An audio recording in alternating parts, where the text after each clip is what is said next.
new jobs. In this decade, just 5 million, less than a quarter as many. Almost 8 million people then worked from poverty into the middle class. That's the American dream. In this decade, 5 million people have fallen to the middle class back into poverty, most of them while they were working. That's the American nightmare. In that decade, average family incomes after inflation across all regional and all racial lines rose $7,500 a year.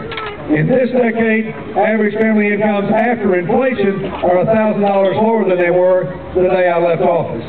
That's why most Americans think they're already in a recession. How could this have happened? Because 90% of the economic gains of this decade went to the top 10% of earners. Over 40% of that to the top 1%, a big chunk of that to the top 1/10 of 1%.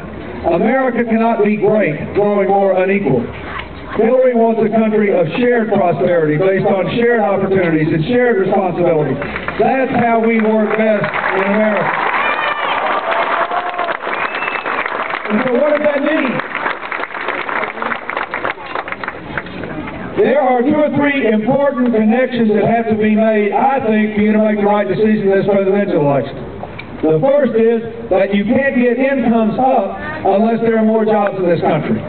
The labor markets must be tighter. It is unbelievable that a country as big as ours has only created 5 million new jobs.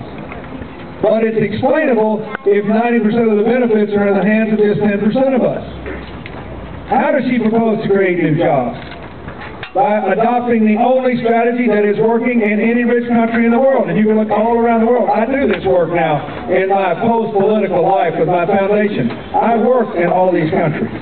The only rich countries in the world that are creating jobs have started to do what she wants us to do in overdrive. She wants to repeal the subsidies that were given to the oil companies and the nuclear companies, the other special interest groups in 2005, create a strategic energy fund, and create 5 million jobs by pursuing energy independence through clean, homegrown energy and energy efficiency. That's the only way we can do it in every state in the country.